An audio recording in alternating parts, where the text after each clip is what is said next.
Hola, muy buenas tardes al padre Alejandro Solalinde, muy buenas tardes a Rubén Hernández León, muy buenas tardes a todos ustedes.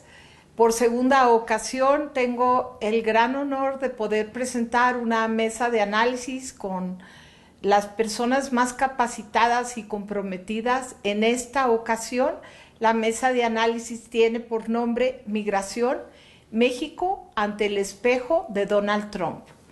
Y para tocar este difícil y complicado y doloroso tema sobre la migración a Estados Unidos y a México, decidí que los dos personajes más importantes que pudieran contribuir a nuestra comprensión serían estos dos invitados.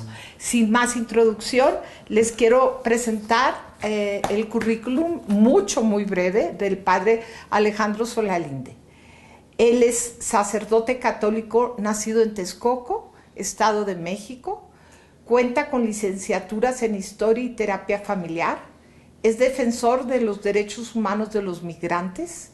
Es coordinador de la Pastoral de Movilidad Humana Pacífico Sur del Episcopado Mexicano y director del albergue Hermanos en el Camino, que proporciona asistencia humanitaria e integral, además de orientación a los migrantes de América Central y América del Sur en su paso hacia los Estados Unidos. Mi otro invitado, con quien estamos haciendo conferencia hasta California, es Rubén Hernández León, director del Centro de Estudios Mexicanos y profesor del Departamento de Sociología de la Universidad de California, Los Ángeles, UCLA.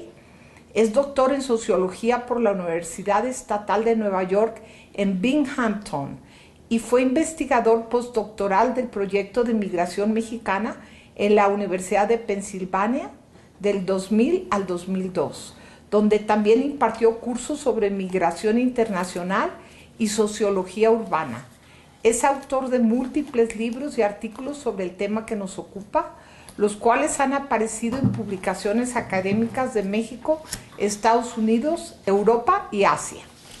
Bueno, te cedo a ti la palabra, Rubén. ¿Se ha notado algún cambio de tono en cuanto a la actitud de los anglosajones en general, aquellos que votaron por Trump, que son casi el 50%, hacia los migrantes, hacia toda la comunidad latina, es más, hacia el color de piel? Se nota un racismo, como recibimos algunos reportes, ascendente. Yo creo que hay una gran diversidad de posturas y de opiniones entre la población norteamericana, entre que podemos realmente diferenciar por raza, por etnicidad, por clase social, por género. Aquí creo que hay dos cosas interesantes que señalar. No hay, como mi comentario lo sugiere, no hay una perspectiva monolítica en la sociedad norteamericana. La sociedad norteamericana es una sociedad tremendamente diversa, heterogénea, donde hay todo tipo de posturas. Una de las cosas de las que estamos enterados es que hoy en día cuando se hacen sondeos de opinión pública a través de encuestas aleatorias realizadas de manera científica, nos encontramos con que la mayoría de los norteamericanos quieren o están a favor de una solución práctica, sensible, para solucionar el problema de la migración no autorizada, que no están a favor de deportaciones masivas. Eso es una cosa muy importante que hay que tomar en cuenta. Entonces, realmente estamos en un momento en el que estos sondeos muestran que hay una mayoría en la opinión pública que quiere que los migrantes y las familias que no cuentan con autorización para vivir y trabajar en este país tengan algún tipo de alivio migratorio, algún tipo de visa o permiso que les permita estar en paz, trabajar en paz, criar a sus familias en este país. No están a favor de la migración, de las deportaciones masivas. Habiendo dicho esto, También es cierto que hay un sector que, entre otras cosas, constituye la base o al menos parte de la base política y electoral del presidente Trump, que sí está a favor de remover a los migrantes indocumentados de este país. Una de las cosas que ha sucedido con la elección de Donald Trump es que algunos de los miembros o una parte de este electorado que tiene prejuicios raciales, que cree que Estados Unidos debe mantener su homogeneidad étnica y racial, pues han prácticamente, como decimos metafóricamente, han salido del closet y ahora se sienten envalentonados para expresar opiniones racistas y actitudes racistas en público. Es innegable que la elección de Donald Trump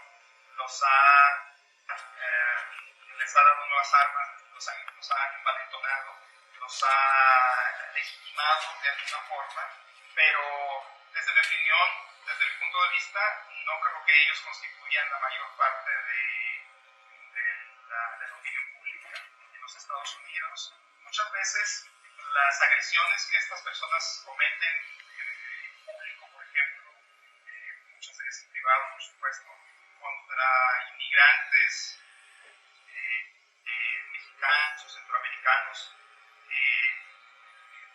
nos enteramos de ellas porque son noticia porque son pues, actos, por supuesto, de agresión, y eso hace que nos llevemos la impresión de que esta es una especie de actitud o expresión dominante en la sociedad norteamericana, y yo francamente no creo que exista.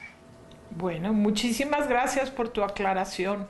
Me es muy importante y ojalá y al público también. Me gustaría ahora cederle la palabra al padre Solalinde, que está tan involucrado también y directamente en contacto físico y constante con los migrantes centroamericanos y con los que ahora están regresando de Estados Unidos, sobre este mismo tema. ¿Cree usted que sí hay un impacto en esta nueva política migratoria o es nomás una extensión hablada y sin máscaras, ¿no?, de las políticas de Bush, como él bien dijo, y de Barack Obama? Bueno, yo quiero retomar una palabra de mi amigo Rubén. Claro. Tratar de entender. Ahorita lo que necesitamos es tratar de entender lo que está pasando. Yo creo que se están generando cambios muy importantes, pero trascendentes. ¿Por qué lo digo? Porque hay actores, en todo esto que estamos viendo actualmente, hay actores poderosos, muy, muy poderosos, que están moviendo cosas estructurales, pero más que nada coyunturales, que pueden generar cambios estructurales de bastante trascendencia. Y estos actores son poderosísimos, como Donald Trump, con todo este equipo que se ha hecho. De billonarios. Sí, de magnates, pero también de poderes fácticos norteamericanos, que son globales, tienen un efecto global, que están de alguna manera presentes en esta cuestión. Por otro lado, estos actores muy poderosos están frente a un factor que yo quiero, un actor que yo quiero subrayar, que es la migración. La migración, los migrantes, llámenle como le llamen, los migrantes en cualquier sentido, de migración forzada, de tránsito, de inmigración, de retorno, de circularidad, como quiera que le llamen, está la migración. Y entonces tenemos estos actores muy poderosos frente a una realidad que aparentemente es débil, pero es la más fuerte y la más duradera. A la larga, estos actores no van a poder hacer nada, van a poder, si acaso, alterar un poco algo de la migración, pero no van a poder ni sacar a la migración que ya está, ni detener tampoco la migración que va a seguir yendo.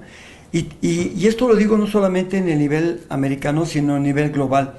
La migración es el factor número uno, diría la Iglesia, signo de los tiempos, que está cambiando el mundo. Entonces yo quiero que analicen esto. Todos esos países, esos actores, están muy preocupados y Donald Trump también centra la fuerza de su acción en los migrantes, en la migración. Aparentemente se hace algo como desproporcionado, pero es la reacción normal de un sistema neoliberal capitalista que tenía todas las de ganar, las tenía. Y sin embargo, entra un factor como Donald Trump, que es atípico, que es, digamos, no es el típico anárquico. político. No, para nada. Él es anárquico, es un tipo, que no responde a ninguna planeación del sistema capitalista. Entonces se encuentran, fíjense, esto es muy importante, quién sabe qué vaya a resultar, pero el mundo y la región no van a poder ser ya las mismas cuando están conjuntando estos dos factores. Donald Trump, que es atípico, le está pegando al establishment, está pegando al sistema, ¿verdad? Inclusive a la estructura norteamericana, le está pegando duro y no va a volver a ser la misma. Pero por otro lado, la migración tampoco, ¿eh? La migración han estado llegando calladamente para trabajar, pero ellos tienen una gran fuerza que subestima Trump y que subestima el sistema. Hasta ahora lo han subestimado. ¿Qué va a pasar cuando esta migración no se revele? Porque no estoy hablando de eso, ni estoy hablando de una revolución, tampoco estoy hablando de eso. Pero no hay que olvidar que están en una nación que reconoce los derechos de los ciudadanos, al menos que están ahí, y que hay millones, decenas de millones de inmigrantes ya regularizados, ya con su legal estancia, su regular estancia, y que van a exigir también respeto a sus derechos. Por ejemplo, yo me pongo a pensar una cosa, la migración tiene muchos recursos para enfrentar legalmente a estas fuerzas, ya sean convencionales, establecidas o atípicas, y que son para mí voy a decir algo muy extraño. Donald Trump es un poder constituido, un poder legalizado, un poder nacional, constitucional, pero a la vez es un poder fáctico, al mismo tiempo es un poder fáctico del sistema y le está pegando. Entonces, ¿qué va a pasar cuando se junte, choquen este poder fáctico, ¿verdad?, con la migración? Y ahorita voy a decir para mí quién es la migración. Van a haber muchas reacciones.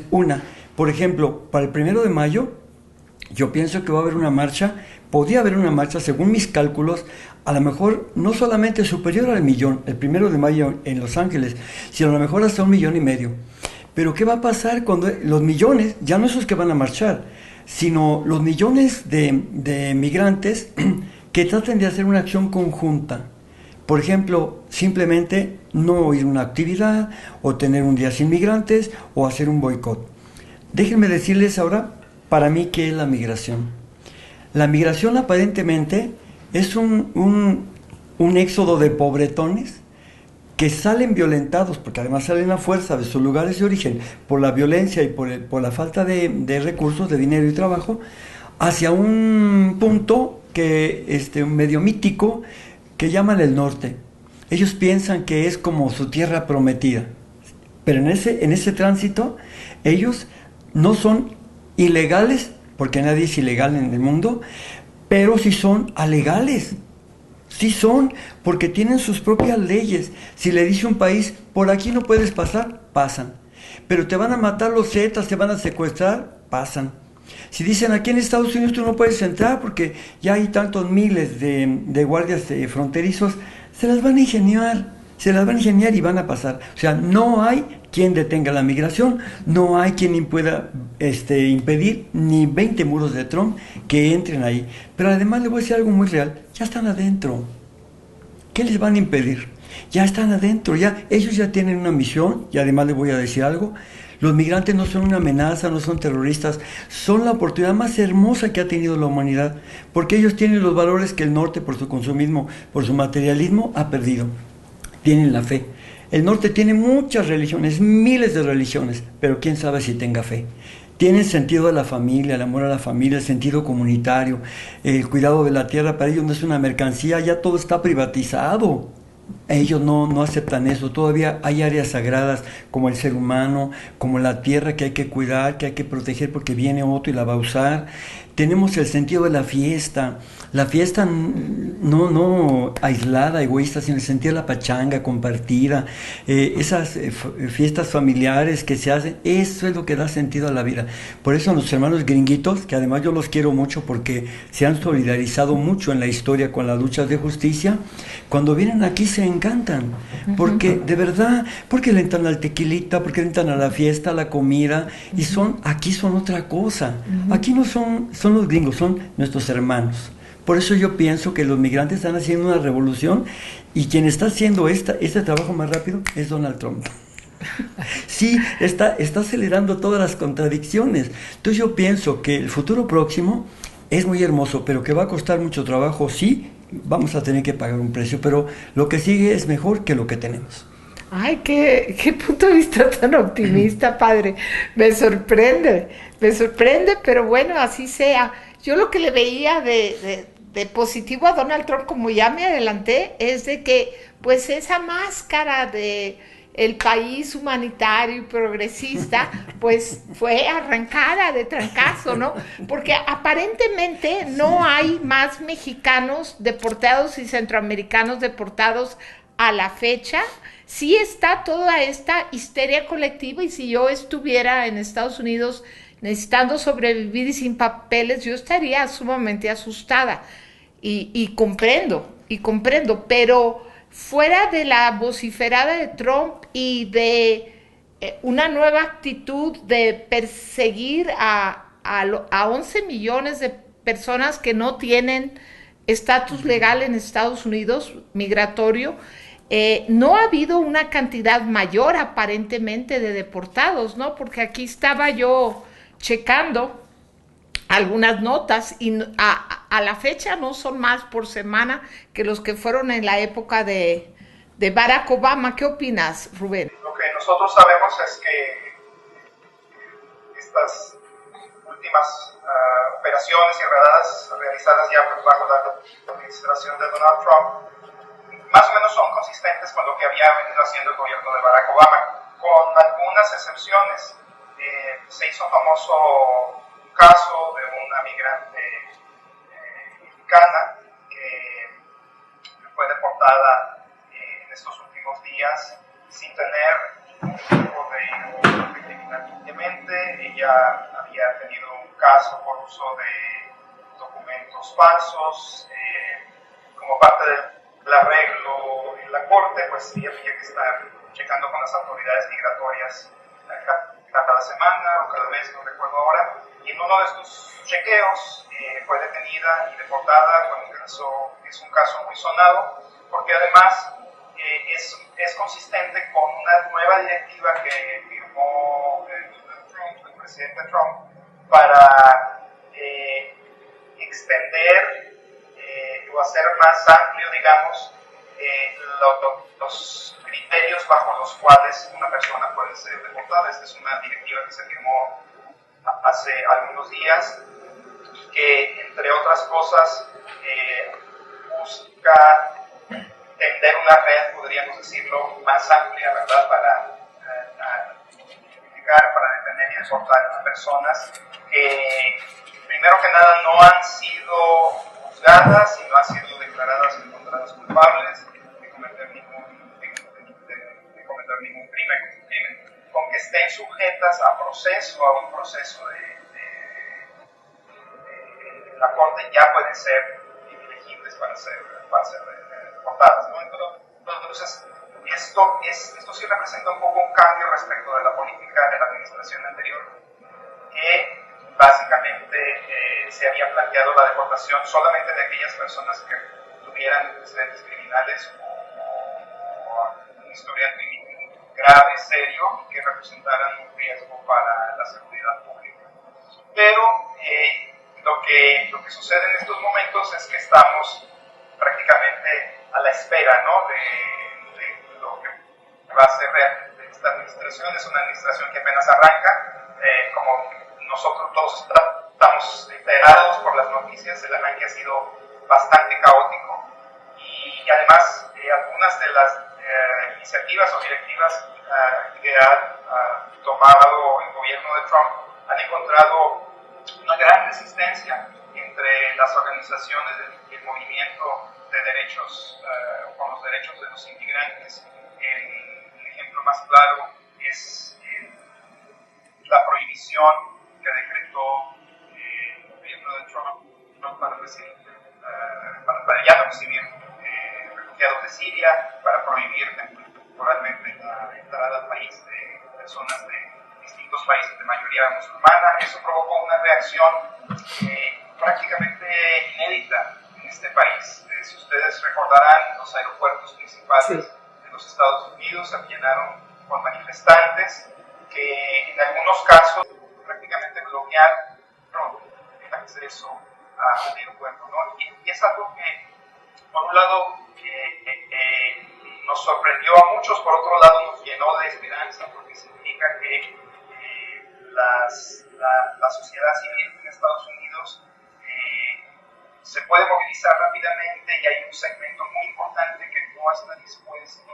a tolerar, no está dispuesto a apoyar y dejar pasar iniciativas que violenten el espíritu humanitario de la política hacia los refugiados, en este país, de directivas que seleccionen a los inmigrantes o a quienes pueden entrar a este país sobre la base de la religión, que es algo que prohíbe la Constitución de los Estados Unidos.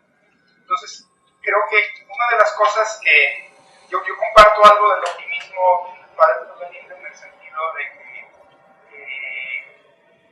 lo que estamos viendo en estas primeras semanas de este nuevo gobierno es que la sociedad civil se está manifestando, se está movilizando rápidamente, que lo que se percibe como una amenaza se convierte a la vez en un aliciente, en una especie de acicate para que la gente se organice, se movilice y proteste contra cosas que perciban como injustas y que atenten contra los derechos de los inmigrantes. Con respecto a la autoridad moral que pueden tener actores como el presidente Enrique Peña Nieto o Luis Videgaray u otros para dialogar y llegar a acuerdos con Estados Unidos para que no se deporten estos 11 millones de mexicanos de regreso, que sería para mí una tragedia humanitaria si estas políticas como tan publicitadas por Donald Trump durante su campaña, pues eran esta amenaza de deportar a 11 millones de mexicanos. ¿Con qué autoridad moral, padre Solalinde, usted que tiene refugios de centroamericanos, con qué autoridad moral puede nuestro gobierno defender a los mexicanos que están en los Estados Unidos? El gobierno de Enrique Peña Nieto se encuentra en el nivel más bajo de aceptación. Nunca ningún presidente había tenido un bajo de aceptación. Pero independientemente de eso, podemos decir que carece totalmente de autoridad moral, ¿verdad? No solo él, sino también Videgaray y su gobierno en general. ¿Por qué? Porque hacia adentro no han gobernado realmente para los mexicanos. Esto lo puedo demostrar ahorita con palabras. No han demostrado querer amar al pueblo de México. Más bien han desgobernado, porque no se han preocupado por nuestro campo. Está botado. Han preferido que se acabe de arruinar el campo antes de hacerlo producir. Y es una vergüenza que estemos importando granos básicos que deberíamos de tener. Y esto mismo yo lo puedo decir con los mismos trabajadores. Se les da $4 diarios para vivir. Es el máximo que acaban de tener de sueldo mínimo. ¿Qué se puede vivir con eso? Por otra parte, no se han preocupado tampoco por las mujeres. Usted es mujer. En México se asesinan de 7 a 8 mujeres diarias. Y aunque hay alerta de género, la violencia no para. Hay que agregar que los jóvenes no sin estudios, con estudios y con posgrado, tienen muchas dificultades para obtener un trabajo. Tenemos, por ejemplo, de 6 a 7 de los que son egresados de cada 10 que no encuentran trabajo. Entonces, si en México hacia adentro no hay una preocupación, no hay un amor por la gente, menos lo va a haber para los que están de afuera. Los que están afuera son los que con sus remesas, con esos 26,000 millones de dólares que están dando al año, sostienen México y podemos decir que México, pero también el gobierno de Peña Nieto, son entidades parasitarias de los migrantes, porque viven de los migrantes. No los defienden porque además para eso se necesita fe, se necesita convicciones, se necesita amor a la patria y ellos carecen de todo eso. Ellos son personas, son tecnócratas que desgraciadamente no tienen ya ese sentido patrio.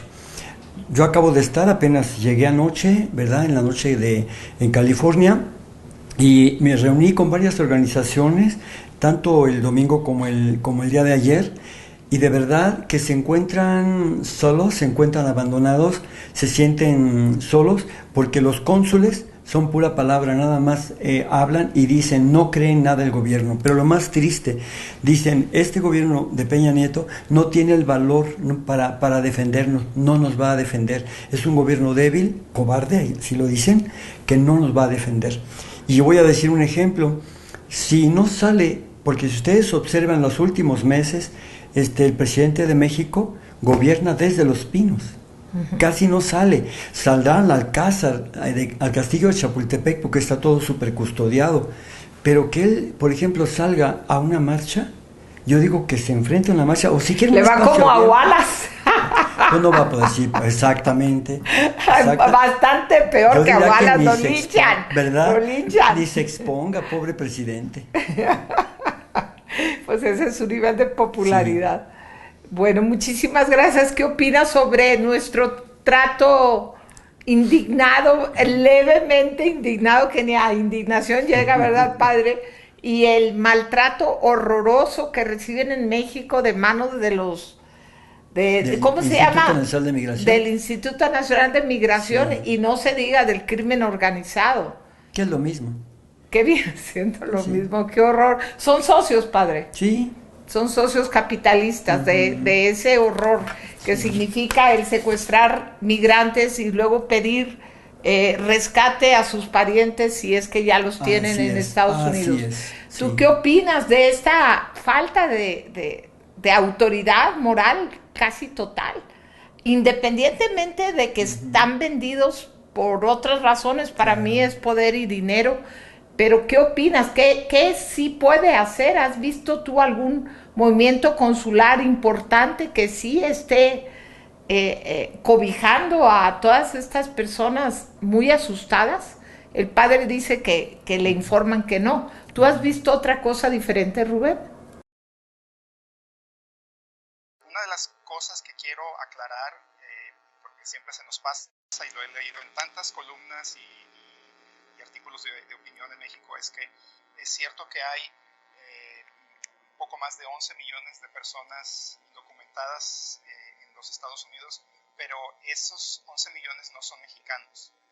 De esos 11 millones, un poco más de la mitad son mexicanos, nada más. De todas maneras, estamos hablando de una población que es el equivalente a la población de estados de la República Mexicana o de países en otros lugares del mundo. Es una población muy, muy grande, ¿no? Entonces es un tema bastante complejo. Yo creo que el panorama es un panorama, vamos a decirlo así, de claroscuros.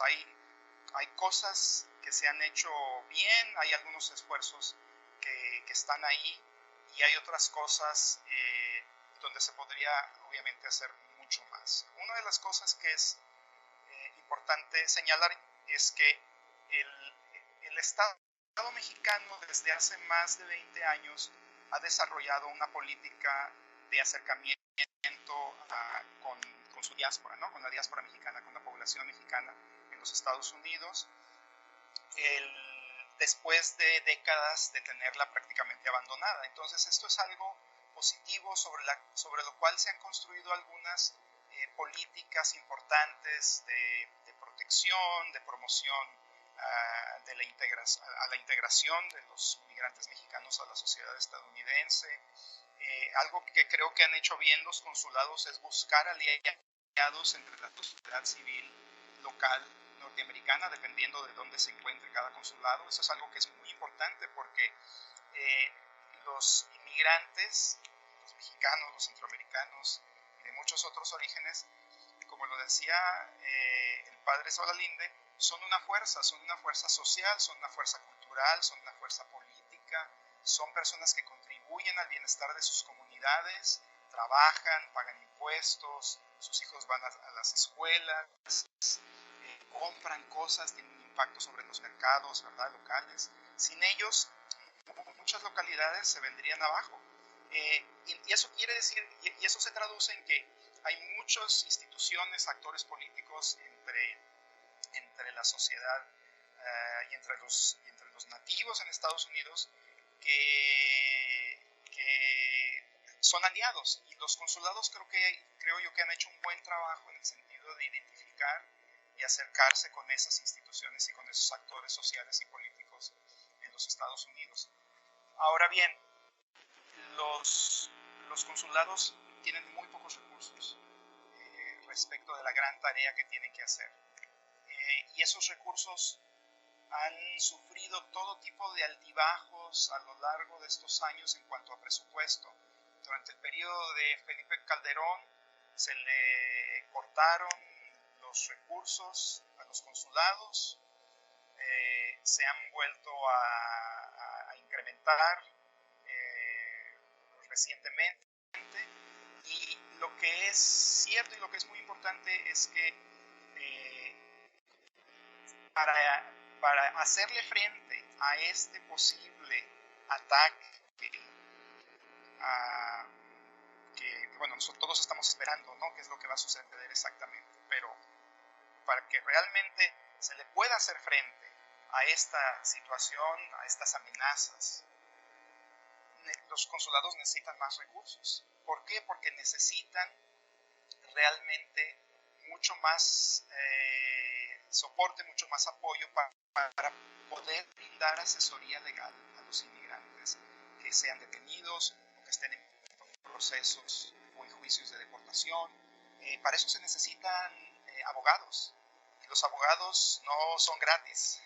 Necesitamos de este lado, a través de la red consular, una inyección de recursos importantes para poder hacerle frente a esta situación, a esta coyuntura política que se está enfrentando. Eso es nada más una cara de la moneda. El otro lado de la moneda es entender que ya ha habido muchas deportaciones.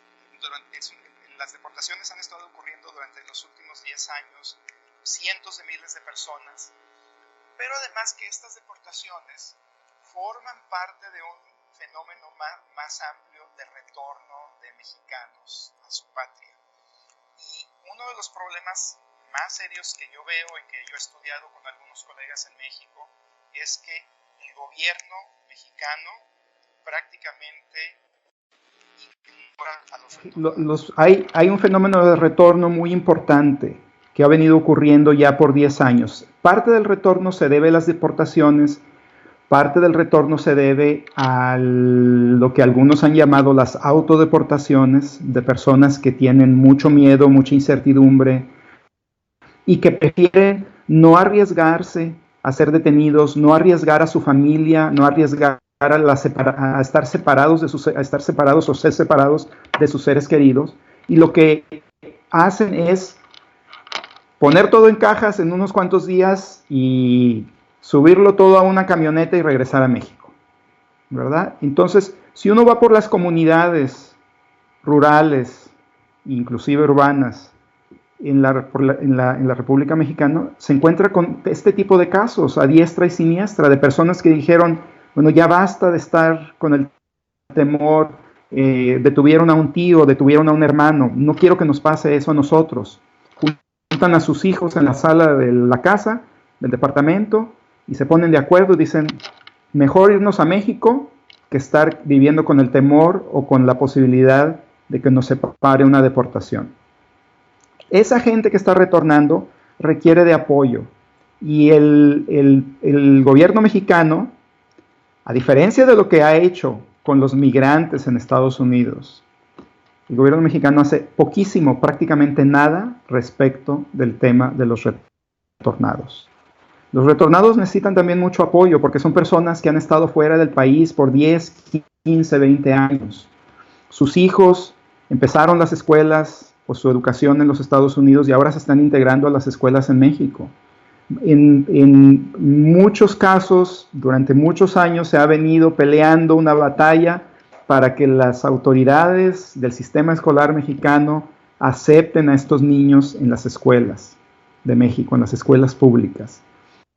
Apenas hace menos de 2 años, las autoridades de la Secretaría de Educación Pública cambiaron las reglas para que el proceso de inscripción de estos niños sea menos complicado, menos difícil desde el punto de vista de los documentos que se tienen que presentar.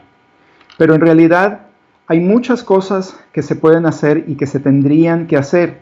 Hace unos cuantos días el presidente Peña Nieto fue a recibir a un grupo de indocumentados al Aeropuerto Internacional de la Ciudad de México, que prácticamente pues era una cosa como para tomarse la foto, como decimos, ¿no? Porque realmente el gobierno ha hecho prácticamente nada respecto del tema de esta gente que es deportada o que regresa por voluntad propia, pero muchas veces por esta situación de incertidumbre y de temor que se está viviendo. Muchos de estos mexicanos que regresan a su patria, no regresan con las manos vacías, regresan a veces con un pequeño capital o a veces regresan con muchas habilidades, destrezas laborales que han aprendido en este país y que podrían poner en práctica en México.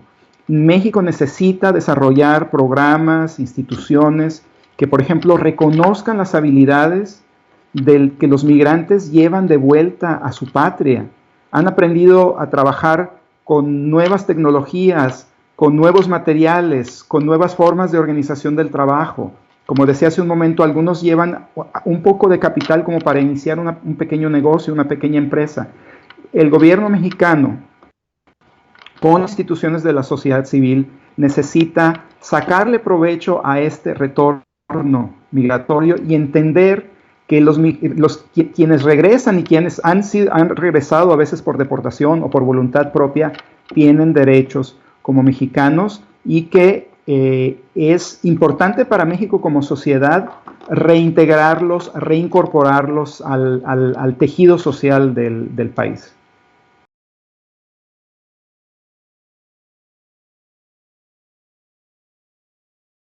De todo lo que he escuchado y de lo que no se ha dicho, a mí pues me pone a temblar todo el maltrato de los centroamericanos y cómo también hubo un comando del norte reunido en Chiapas, dicen que con la presencia de Videgaray, y todo esto que Estados Unidos pretende que nosotros seamos los agentes migratorios de ellos, ¿no? Y hagamos nuestro propio muro, y que el muro pues se ha hecho a base de violencia, de esta violencia que usted decía, de los agentes de migración junto con el crimen organizado.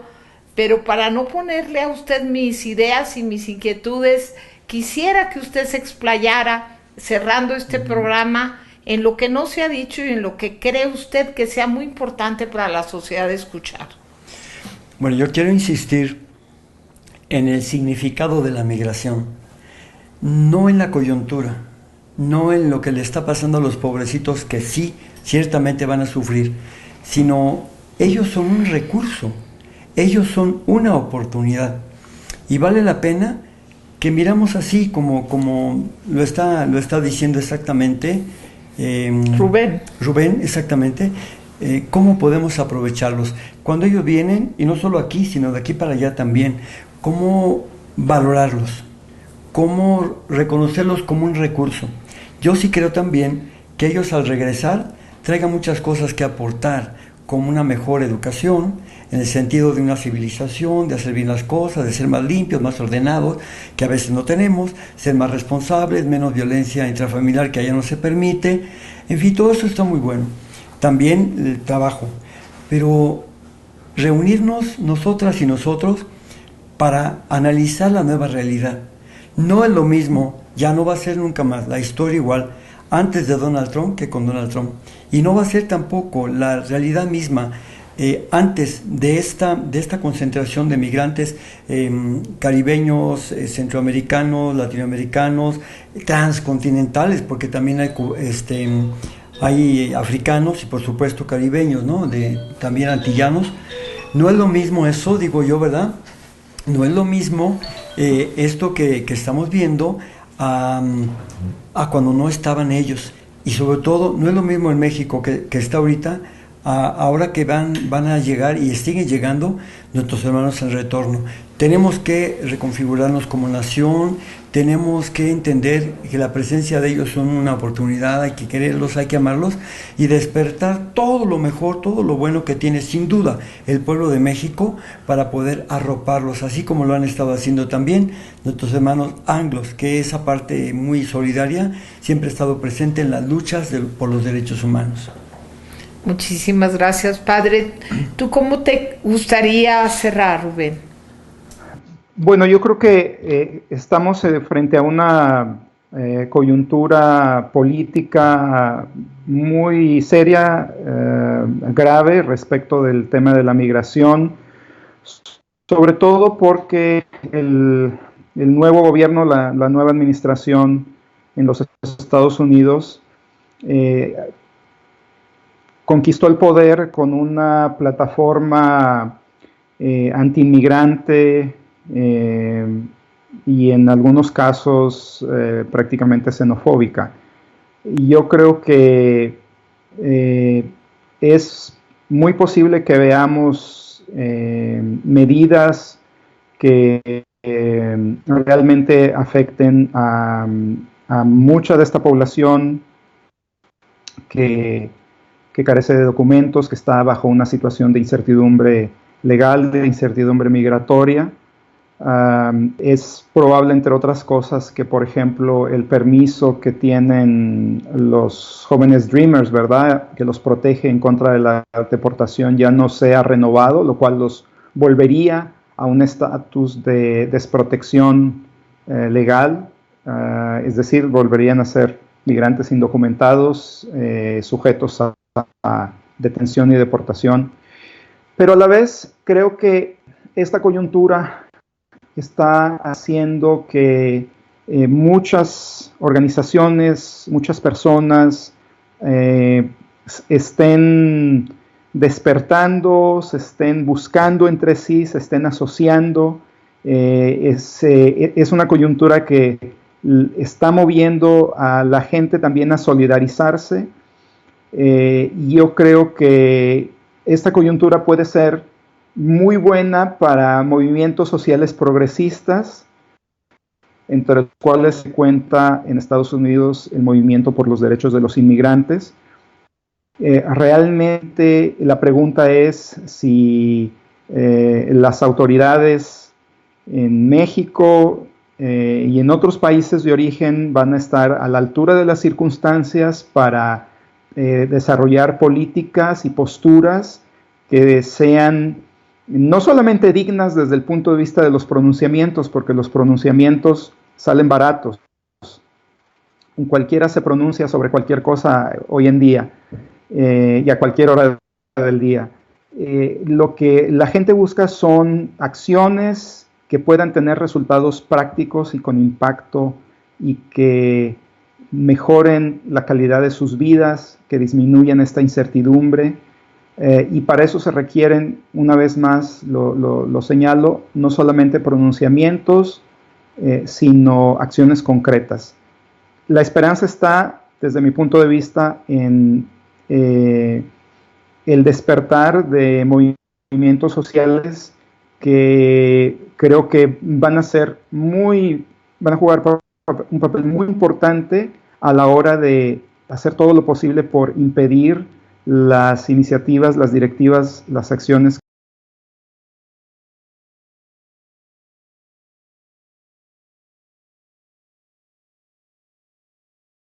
Algo con lo que quisiera usted ya dar una última puntilla. Siento que quedó Sí. algo en su corazón y en su mente, padre. Hay algo muy importante. Yo hablaba de actores poderosos ante la migración. Uno de esos factores importantes, poderosos actores, ha sido el gobierno de México, quien ha actuado como un policía. Prácticamente el gobierno de México, sus políticas públicas y el Instituto Nacional de Migración han sido una policía coadyuvante migratoria de Estados Unidos. Y han tomado todo el territorio como una barrera, como un muro, como una frontera vertical. Eso lo han hecho. Y entonces México ha hecho el papel más deleznable, más sucio, triste de cara a nuestros hermanos del sur. Pero ahora ya Donald Trump ha dicho, ha cuestionado desde el mismo TLC, pero también el Plan Mérida, el Plan Mérida, y ha dicho que no solo el Plan Mérida, sino hay otros programas en los que Estados Unidos ha dado dinero a México y no han entregado cuentas. Entonces se va a revisar de 5 años para acá, yo entiendo así en mi manera, como una auditoría, qué han hecho con ese dinero. Pero ahora que ya no va a ser el policía oficial de Estados Unidos frente a los hermanos centroamericanos, el INM ya no tiene sentido, el Instituto Nacional de Migración ya no tiene sentido como policía, porque está policializado desde el comisionado para abajo, son policías, excepto algunos. Entonces ya no les van a pagar, ya no van a estar en eso. Ahora, ¿qué van a hacer? Ya no van a tener esa encomienda, porque estaban para Estados Unidos, ¿eh? Ahora, si no están para ellos, les sueltan y tendrá que ser solamente una instancia administrativa. Ya sale sobrando que ellos sigan actuando con el garrote de policías migratorios de Estados Unidos. Sería una vergüenza que todavía lo siguieran haciendo frente a sus hermanos centroamericanos. Eso es lo que tiene que cambiar. Entonces, el Gobernación nos tiene que decir, sobre todo el subsecretario de Población, Religión y Asuntos Migratorios, nos tiene que decir cuál es la nueva situación del Instituto Nacional de Migración frente a Estados Unidos, toda vez que ya le dieron su patada, yo voy a hablar así, ya no los necesitan, los han considerado corruptos, el dinero que han hecho con el dinero, queremos cuentas, ya de ustedes no queremos nada. Ya los soltaron, ya están desempleados. ¿Van a seguir todavía reprimiendo a los centroamericanos? Yo pregunto. ¿Algo con lo que quiera cerrar? Rubén. Bueno, por supuesto, agradecerles la invitación para participar en esta mesa, de análisis, de discusión. Respecto del tema de la migración centroamericana, yo creo que México tiene que realmente cambiar su postura, y la coyuntura actual creo que también es una invitación, sino una obligación a cambiar esa postura. Creo que México puede jugar un papel mucho más importante en el desarrollo y en la estabilidad política y social de América Central. Es algo que México hizo en algún otro momento, en alguna otra época, en el contexto de las guerras civiles en Centroamérica. Una vez más, los países centroamericanos están pasando por una situación muy complicada respecto de la violencia que hay en países como Honduras, como El Salvador. Y yo creo que México, como vecino, como parte involucrada, entre otras cosas, por el fenómeno de la migración centroamericana, que pasa, que viene, que se queda en México también, tiene que estar involucrado y ofrecer recursos para el desarrollo de América Central. Yo creo que la coyuntura actual es un llamado a voltear hacia... No estoy pensando en América Latina como una abstracción, sino a ser parte de los procesos de desarrollo, de los procesos políticos de nuestros vecinos más próximos, con quienes se comparten fronteras, con quienes se comparten movimientos de población. Centroamérica es un destino importante para el consumo de productos mexicanos. México exporta cosas a productos América Central, ¿verdad? Desde productos farmacéuticos hasta autos y muchas otras cosas. Entonces, creo que como una política de Estado, como una política de largo plazo, tenemos que estar involucrados y el Estado mexicano tiene que desarrollar una política de largo alcance, de largo plazo para reengancharse con lo que pasa en Centroamérica. Creo que México también puede hacer más por el tema de los derechos de los migrantes centroamericanos. Todos sabemos, se ha analizado, se ha escrito, se han hecho documentales, se ha hecho todo para mostrar las terribles violaciones a los derechos humanos de los migrantes centroamericanos que ocurren en México. Estos migrantes tienen una experiencia y una imagen absolutamente terrible, no de lo que pasa con ellos en Estados Unidos, sino de lo que les pasa en México. Porque, como decía un colega del Colegio de México hace ya un buen número de años, en México hasta los bomberos extorsionan a los migrantes centroamericanos. Entonces yo creo que, por un lado, desde el gobierno se tienen que desarrollar nuevas políticas, pero también es un asunto que compete a la sociedad civil mexicana, porque hay una cadena de complicidades, y así como hay una cadena de complicidades, también hay una cadena de solidaridades, de apoyo. Sé que existen movimientos, existen asociaciones, existen personas que realmente se preocupan por los derechos civiles, por los derechos humanos de los migrantes centroamericanos, y esa movilización y esa energía está también llevando al gobierno mexicano a paulatinamente cambiar su postura sobre estos migrantes. El día de ayer el periódico New York Times publicó un artículo muy interesante sobre México como destino, no ya como tránsito, sino como destino de la migración centroamericana. Y una de las cosas que señalaba ese artículo es que el número de migrantes centroamericanos que han recibido estatus de refugiado, de asilado en México, ha aumentado notablemente en los últimos años. Eso es algo positivo, eso es algo que México puede hacer en la medida en que puede ofrecer seguridad, puede ofrecer refugio, puede ofrecer mejores condiciones para muchas personas. Lo tiene que hacer. Estamos, por razones geográficas, por razones políticas, absolutamente compenetrados con lo que sucede en América Central, y tenemos que asumir eso como política pública, como política exterior, pero también como actitud dentro de la sociedad civil mexicana. Pues muchísimas gracias, Rubén Hernández León, muchísimas gracias, padre Alejandro Solalinde.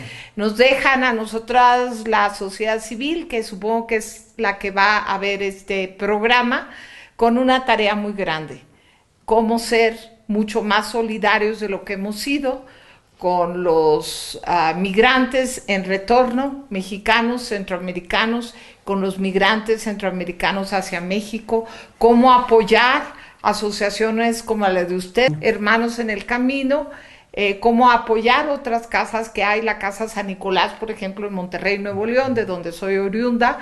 Tenemos que investigar y aportar recursos económicos, tiempo, e involucrarnos, y también hacer un frente y exigirle al gobierno en muchas formas que sea otro gobierno, lo cual es mucho decir para un gobierno que está en total decadencia, pero bueno, que quede claro que la sociedad civil, como acaba de suceder en esta marcha, va a seguir desoyendo sus pretensiones de lavarse la cara, sus pretensiones de unidad, hasta que no veamos a un diferente gobierno, ya sea este que agoniza de Enrique Peña Nieto, o el próximo gobierno del 2018, que ojalá y por ahí haya un cambio sustancial y profundo, y tengamos un gobierno comprometido con los electores, comprometido con la ciudadanía, comprometido con los mexicanos, comprometido con la humanidad y los centroamericanos.